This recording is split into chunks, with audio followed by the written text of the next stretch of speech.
श्लोक 10 अध्याय 10। तेषां सततयुक्तानां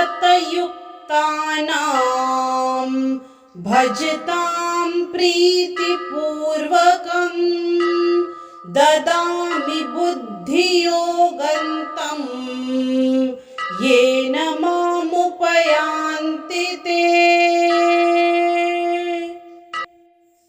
इस श्लोक के संदर्भ में एक दोहा प्रस्तुत है। वे क्या हैं उनका तथा क्या वास्तविक स्वरूप, उनका यह अज्ञान जो अंधकार का रूप, अंधकार का रूप। ज्ञान दीप द्वारा उसे कर देता मैं नाश, अरु देता उनको स्वयं तत्व ज्ञान प्रकाश, तत्व ज्ञान प्रकाश। इस श्लोक में श्री कृष्ण अर्जुन को कहते हैं, जो प्रेम पूर्वक मेरी सेवा करने में निरंतर लगे रहते हैं, उन्हें मैं ज्ञान प्रदान करता हूँ, जिसके द्वारा वो मुझ तक आ सकते हैं। यदि इस श्लोक का विस्तार करें तो इस श्लोक में बुद्धि योगम शब्द अत्यंत महत्वपूर्ण है। हमें स्मरण हो कि द्वितीय अध्याय में भगवान ने अर्जुन को उपदेश देते हुए कहा था कि मैं तुम्हें अनेक विषयों के बारे में बता चुका हूँ और अब मैं तुम्हें बुद्धि योग की शिक्षा दूंगा। अब उसी बुद्धि योग की व्याख्या की जा रही है। बुद्धि योग कृष्ण भावनामृत में रहकर कार्य करने को कहते हैं और यही उत्तम बुद्धि है। बुद्धि का अर्थ है बुद्धि और योग का अर्थ है यौगिक गतिविधियां अथवा यौगिक उन्नति।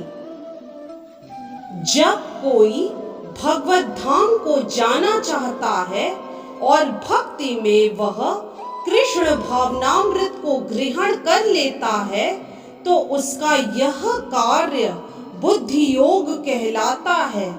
दूसरे शब्दों में बुद्धि योग वह विधि है जिससे मनुष्य भव बंधन से छूटना चाहता है।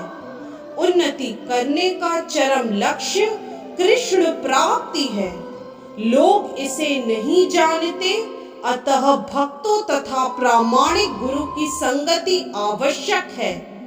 मनुष्य को ज्ञात होना चाहिए कि कृष्ण ही लक्ष्य है और जब लक्ष्य निर्दिष्ट है तो पथ पर मंद गति से प्रगति करने पर भी अंतिम लक्ष्य प्राप्त हो जाता है। जब मनुष्य लक्ष्य को जानता है किंतु कर्म फल में लिप्त रहता है, तो वह कर्म योगी होता है।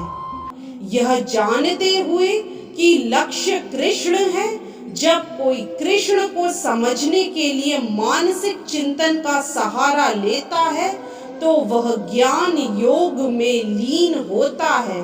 किंतु जब वह लक्ष्य को जानकर कृष्ण भावनामृत तथा भक्ति में कृष्ण की खोज करता है, तो वह भक्ति योगी या बुद्धि योगी होता है और यही पूर्ण योग है। यह पूर्ण योग ही जीवन की सिद्धावस्था है।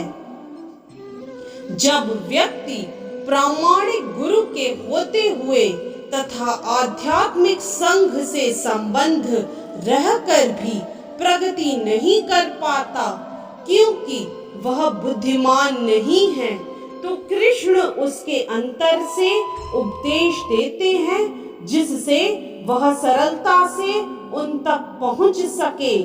इसके लिए जिस योग्यता की अपेक्षा है वह यह है कि कृष्ण भावनामृत में निरंतर रहकर प्रेम तथा भक्ति के साथ सभी प्रकार की सेवा की जाए। उसे कृष्ण के लिए कुछ न कुछ कार्य करते रहना चाहिए, किंतु प्रेम पूर्वक। यदि भक्त इतना बुद्धिमान नहीं है कि आत्म साक्षात्कार के पथ पर प्रगति कर सके, किंतु यदि वह एक निष्ठ रहकर भक्ति कार्यों में रत रहता है, तो भगवान उसे अवसर देते हैं कि वह उन्नति करके अंत में उनके पास पहुंच जाए। इस तरह से श्लोक 10 अध्याय 10 की व्याख्या यही संपन्न होती है। जय श्री कृष्णा। यदि आज का वीडियो आपको पसंद आया तो कृपया लाइक, सब्सक्राइब, कमेंट और शेयर करना न भूलें। चैनल का नाम है मिस्टिक फेथ।